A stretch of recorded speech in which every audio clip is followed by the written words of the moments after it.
बिस्मिल्लाहिर्रहमानिर्रहीम। आज का जो हमारा टॉपिक है वो voltage divider rule, current divider rule और इनके मुतालिक कुछ कैलकुलेशंस करेंगे। सबसे पहला जो टॉपिक है वो है voltage divider rule. Voltage divider rule ये होता है कि जो सीरीज सर्किट होता है उसमें वोल्टेज डिवाइड हो रहे होते हैं और करंट की वैल्यू सेम होती है। जैसे कि आपको सर्किट नज़र आ रहा है, इसमें दो रेजिस्टेंस जो है सीरीज़ में जोड़ी गई हैं, R1 R2 supplied voltage V हैं और I इसमें से गुजरने वाली करंट है। अब जो I1 होगा और जो I2 होगा वो I टोटल के बराबर होगा, क्योंकि सीरीज सर्किट में करंट की वैल्यू सेम होती है। तो V किस चीज़ के बराबर हो जाएगा, V1 बराबर हो जाएगा IR1, ये इक्वेशन नंबर 1 हो जाएगी, और एंड V2 किस चीज़ के बराबर हो जाएगा IR2, ये इक्वेशन नंबर 2 हो जाएगी। असल हमारे पास फार्मूला ये है कि V1 हो जाएगा I1 R1, चूँकि करंट की वैल्यू सेम है तो इस वजह से हम टोटल करंट या I भी ले सकते हैं। तो वी नो दैट कि I टोटल जो है वो किस चीज़ के बराबर होता है, I टोटल या I is equal to V total over R total. तो ये जो I की वैल्यू है, अगर हम इस इक्वेशन 1 और इक्वेशन 2 में पुट कर दें, put the value of I1, put the value of I in equation 1 and equation 2, equation 1 और इक्वेशन 2 में I की जगह पर हम ये वैल्यू पुट कर देते हैं V total over R total. तो ये हमारे पास रिज़ल्ट क्या आ जाएगा, रिज़ल्ट हमारे पास ये आ जाएगा कि V1 आ जाएगा V टोटल बटा हुआ R टोटल इंटू R1। तो इसे हम सिंप्लीफाई करके V टोटल हम पहले लिख सकते हैं R1 बटा हुआ RT इंटू VT, और V2 जो है वो बराबर हो जाएगा V total by R total into R2। तो V टोटल को हम पहले लिख लेते हैं, तो V टोटल हो जाएगा R2 बटा हुआ R1। तो इसमें यह है कि V1 की अगर हम वैल्यू मालूम कर रहे हैं तो टोटल वोल्टेज इंटू जिस रेजिस्टेंस के क्रॉस वोल्टेज मालूम कर रहे हैं वो रेजिस्टेंस हो जाएगी, डिवाइडिंग बाई टोटल रेजिस्टेंस आ जाएगी। इसी तरह जो भी हमने वोल्टेज मालूम करने होंगे, फॉर एग्जांपल V3 है, V4 है या V5 है, तो टोटल वोल्टेज इंटू जो रेजिस्टेंस है वो resistance dividing by total resistance आ जाएगी। ये हमारे पास है वोल्टेज डिवाइडर रूल।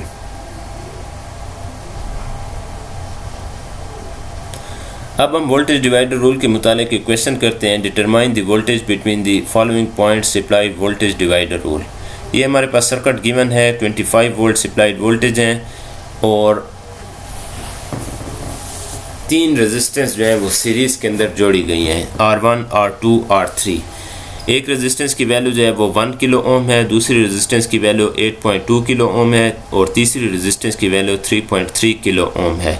अब हमने असल चीज़ मालूम करनी है VAB, VBC और VCD, ये 3 रेजिस्टेंस या 3 वोल्टेजेस हमने मालूम करने हैं। तो वोल्टेज डिवाइडर रूल में हमने पढ़ा है कि जिस रेजिस्टेंस के क्रॉस हमने वोल्टेज मालूम करने हैं टोटल रेजिस्टेंस, अब VAB मालूम कर रहे हैं तो टोटल रेजिस्टेंस इंटू VAB मालूम कर रहे हैं तो total voltage into resistance between A and B के दरमियान जो रेजिस्टेंस होगी, डिवाइडिंग बाय टोटल रेजिस्टेंस। अब इस क्वेश्चन में हमारे पास टोटल रेजिस्टेंस मालूम नहीं है, तो सबसे पहले हम टोटल रेजिस्टेंस मालूम कर लेते हैं। तो टोटल रेजिस्टेंस क्या आ जाएगा, तीनों रेजिस्टेंस सीरीज़ में जोड़े गए हैं, R1 plus R2 plus R3। तो ये हमारे पास रिज़ल्ट क्या आ जाएगा, R1 की वैल्यू हमारे पास 1 है, R2 8.2 और R3 3.3, तो ये 12.5 किलो ओम ये हमारे पास रिज़ल्ट आ रहा है। अब हमने VAB की वैल्यू मालूम करनी है, तो VAB किस चीज़ के बराबर हो जाएगा, V टोटल इंटू, मैंने आपको कहा था कि जिस रेजिस्टेंस के क्रॉस वोल्टेज मालूम करें वो resistance dividing by total resistance. अब VAB जो है AB पॉइंट पर अगर आप देखें तो जो हमारे पास रेजिस्टेंस बन रही है वो ये है, ये AB पॉइंट की ये रेजिस्टेंस है, R1 जो है ये AB के दरमियान आ रहा है, तो ये resistance dividing by total resistance multiply by total voltage. तो ये हमारे पास आ जाएगा, टोटल वोल्टेज हमारे पास हैं 25, R1 की वैल्यू 1 ओम है और टोटल रेजिस्टेंस 12.5, तो इसे जब हम डिवाइड करेंगे तो ये 2 वोल्ट आ रहा है। VBC क्या हो जाएगा, VBC जो है टोटल वोल्टेज इंटू BC के क्रॉस, BC पॉइंट के दरमियान जो रेजिस्टेंस है वो रेजिस्टेंस डिवाइडिंग बाई RT। तो BC के पॉइंट के दरमियान जो रेजिस्टेंस है वो 8.2 है, तो 25 मल्टीप्लाई बाई 8.2 डिवाइडिंग बाई 12.5, तो ये 16.4 वोल्ट रिज़ल्ट आ रहा है। इसी तरह VCD और VAC ये आपने ख़ुद मालूम करना है। अब VCD कैसे मालूम करेंगे? टोटल वोल्टेज CD पॉइंट के दरमियान जो रेजिस्टेंस है वो हमारे पास है R3 यानी कि 3.3 multiply by 25 dividing by total resistance, जो हमारे पास टोटल रिज़ल्ट रेजिस्टेंस का रिज़ल्ट आया था। तो ये मल्टीप्लाई करेंगे, जो भी रिज़ल्ट आएगा वो आपने कैलकुलेट खुद करना है। और तीसरा हमने क्या मालूम करना है? AC के दरमियान हमने वोल्टेज मालूम करना है। तो AC के दरमियान जब हम वोल्टेज मालूम करेंगे तो टोटल वोल्टेज ले लेंगे, टोटल वोल्टेज इनटू ये रेजिस्टेंस प्लस ये रेजिस्टेंस, ये दोनों रेजिस्टेंस प्लस हो जाएंगे और डिवाइडिंग बाई टोटल रेजिस्टेंस, इन तीनों का प्लस आ जाएगा। तो ये आपने खुद ही करना है। एक और क्वेश्चन है, find the value of R3 in given circuit. ये सर्किट आपके पास गिवन है, 120 वोल्ट सप्लाइड वोल्टेज है, R1 की वैल्यू 10 ओम है, R2 की वैल्यू 40 ओम है और R3 हमने मालूम करना है, जबकि टोटल जो सप्लाइड करंट आ रही है वो 2 एम्पेयर आ रही है।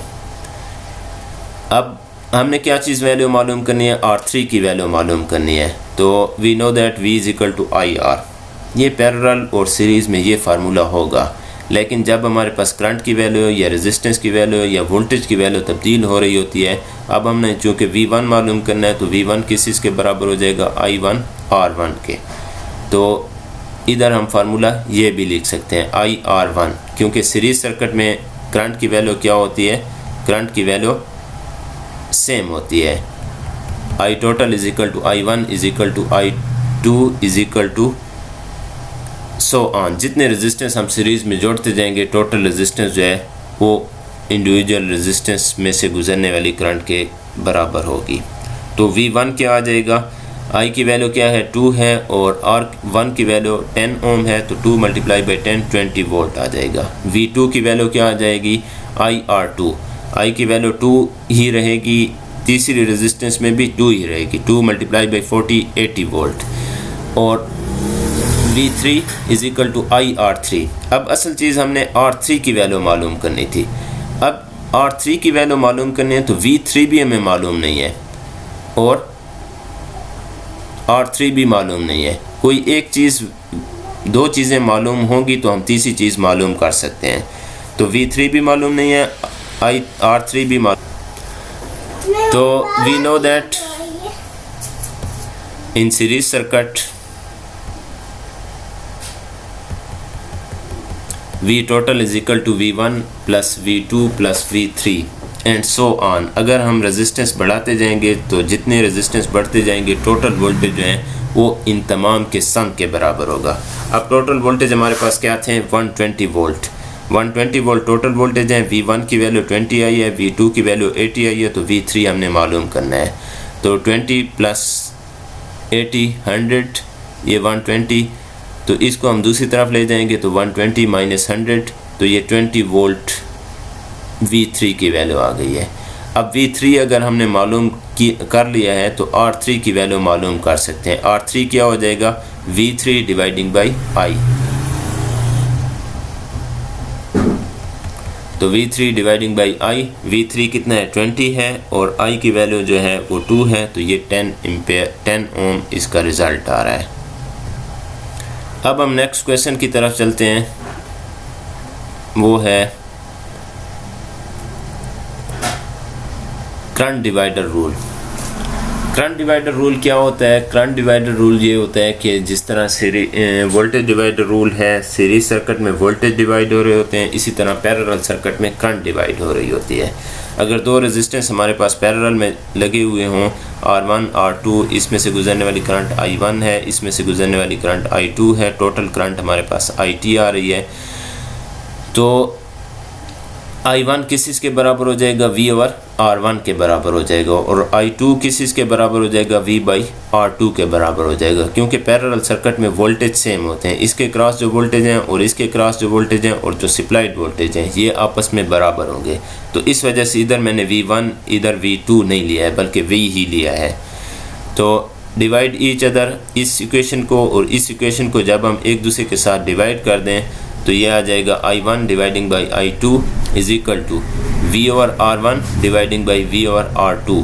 तो अब जब ये डिवाइड होगा तो ये ऊपर वाला बिल्कुल नीचे वाले के साथ मल्टीप्लाई हो जाएगा, ये V और 2 आ जाएगा, और जो नेक्स्ट है वो क्या आ जाएगा VR1, ये जो है ये इसके साथ V के साथ मल्टीप्लाई हो जाएगा, तो ये V और V कैंसिल हो जाएंगे, तो I1 बटा हुआ I2 is equal to R2 बटा हुआ R1, ये इस चीज़ के बराबर आ जाएगा। अब अगर हम इसकी क्रॉस मल्टीप्लाई कर दें तो I1 R1 is equal to I2 R2, ये हमारे पास इक्वेशन नंबर 1 आ जाएगी। अब हमने चूँकि करंट डिवाइडर रूल मालूम करना है कि करंट डिवाइडर रूल का फार्मूला क्या बनेगा, तो we know that IT is equal to I1 plus I2। IT की वैल्यू किस चीज़ के बराबर हो, I2 की वैल्यू किस चीज़ के बराबर हो जाएगी, IT माइनस I1। अगर हम ये वैल्यू मालूम करनी है तो I1 को दूसरी तरफ ले जाएंगे, दूसरी तरफ जाएगा तो ये माइनस हो जाएगा, और इसी तरह I1 की वैल्यू किस चीज़ के बराबर हो जाएगी, IT minus I2। Put the value of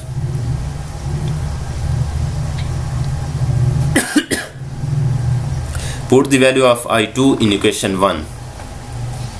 equation 1 के अंदर ये हम I2 की वैल्यू पुट कर रहे हैं, यानी कि ये जो इक्वेशन 1 आ रही है I1 R1 I2 R2, इसकी जगह पर इस I2 की जगह पर हम क्या पुट कर देंगे, IT माइनस I1। तो जब हम ये वैल्यू पुट करते हैं I1 R1 I2 की जगह पर क्या आ जाएगा, IT minus I1 into R2। तो जब ये आपस में मल्टीप्लाई होंगे R2 इसके साथ भी मल्टीप्लाई हो जाएगा और R2 I1 के साथ भी मल्टीप्लाई हो जाएगा, तो ये आ जाएगा IT R2 minus I1 R2। ये जो है माइनस I1 R2 इसे हम दूसरी तरफ ले जाएंगे तो ये क्या हो जाएगा, प्लस हो जाएगा, तो I1 R1 plus I1 R2 is equal to IT R2। इसमें हम I1 कॉमन ले सकते हैं, I1 कॉमन लेंगे तो ये आ जाएगा R1 plus R2 is equal to IT R2। हमने क्या चीज़ मालूम करनी है, I1 की वैल्यू मालूम करनी है, तो I1 की वैल्यू मालूम करने के लिए इधर भी हम R1 प्लस R2 डिवाइड कर देंगे और इधर भी R1 प्लस R2 डिवाइड कर देंगे। जब इधर डिवाइड करेंगे तो ये क्या हो जाएगा, ये कैंसिल हो जाएगा, ये सिंपली I1 बच जाएगा, और इधर आ जाएगा IT R2 dividing by R1 plus R2। तो इसमें अगर हम I1 को अलहदा लिख लें तो I1 अलहदा लिखेंगे तो क्या आ जाएगा, IT into R2 dividing by R1 plus R2। ये हमारे पास है करंट डिवाइडर रूल कि अगर हमारे पास जो पैरेलल सर्किट है, पैरेलल सर्किट में हमने करंट की वैल्यू मालूम करनी है, I1 की वैल्यू मालूम करनी है, तो इसके साथ हम टोटल करंट I1 किस चीज़ के बराबर हो जाएगा, टोटल करंट इंटू जो जिस रेजिस्टेंस में से गुजरने वाली करंट की वैल्यू मालूम करनी है उसकी मुखालिफ रेजिस्टेंस ऊपर लिख लेंगे और नीचे टोटल रेजिस्टेंस आ जाएगी, यानी कि R1 प्लस R2 आ जाएगा। इसी तरह ये हमारे पास अब I1 की वैल्यू आ गई है IT इंटू R2 बटा हुआ R1 प्लस R2। इसी तरह आप I2 की वैल्यू भी मालूम कर सकते हैं, तो I2 का जो रिज़ल्ट आएगा वो I2 बराबर होगा IT इंटू R1 बटा हुआ R1 प्लस R2। जिस तरह इधर I1 में क्या था, R2 की वैल्यू ऊपर आ रही है, नीचे दोनों मज़ामतें आ रही हैं। इसी तरह I2 की वैल्यू जब हम मालूम करेंगे तो R1 ऊपर आ जाएगा और नीचे दोनों मज़ामतें आ जाएंगी, मल्टीप्लाई बाई IT वैसे आएगा। तो ये आपने ख़ुद करना है, ये आपने ख़ुद कैसे करना है कि इसमें जो है आपने जो है वैल्यू पुट करनी है, जो इक्वेशन नंबर 1 में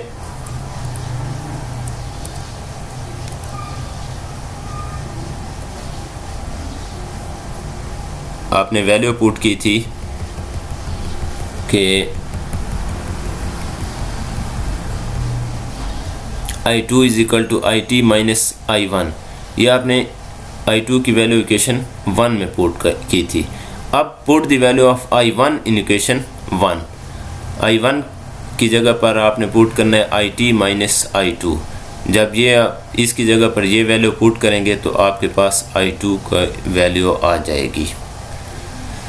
तो उम्मीद है कि ये वीडियो देखने के बाद आपको समझ आ जाएगी, लेकिन फिर भी अगर कोई प्रॉब्लम हो तो आप पूछ सकते हैं। Thank you.